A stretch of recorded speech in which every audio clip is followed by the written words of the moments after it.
بسم اللہ الرحمن الرحیم۔ رسول اللہ صلی اللہ علیہ وآلہ وسلم نے ارشاد فرمایا، جب نماز کے لیے اذان کہی جاتی ہے تو شیطان ہوا خارج کرتا ہوا پیٹھ پھیر کر بھاگ جاتا ہے، حتیٰ کہ وہ اذان کی آواز نہیں سنتا۔ پس جب اذان مکمل ہو جاتی ہے تو وہ واپس آ جاتا ہے، اور پھر جب نماز کے لیے اقامت کہی جاتی ہے تو وہ پیٹھ پھیر کر بھاگ جاتا ہے، اور پھر جب اقامت مکمل ہو جاتی ہے تو وہ واپس آ جاتا ہے، اور وہ آدمی کے دل میں وسوسے ڈالتا ہے اور کہتا ہے، فلاں چیز یاد کر، فلاں چیز یاد کر، ایسی باتیں یاد کراتا ہے جو اسے یاد نہیں تھیں، حتیٰ کہ آدمی کی یہ کیفیت ہو جاتی ہے کہ اسے پتہ نہیں چلتا کہ اس نے کتنی رکعتیں پڑھی ہیں۔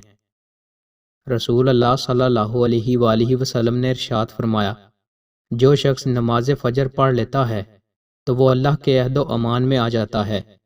چنانچہ تم ایسا کوئی کام نہ کرنا جس کی وجہ سے اللہ اپنے عہد و امان کے بارے میں تمہارا مواخذہ کرے، کیونکہ وہ اپنے عہد و امان کے بارے میں جس شخص سے مواخذہ کرے گا تو وہ اسے پکڑ کر اوندے منہ جہنم میں ڈال دے گا۔ رسول اللہ صلی اللہ علیہ وآلہ وسلم نے ارشاد فرمایا، جو شخص 2 ٹھنڈی نمازیں فجر اور عصر پڑھے گا وہ جنت میں داخل ہوگا۔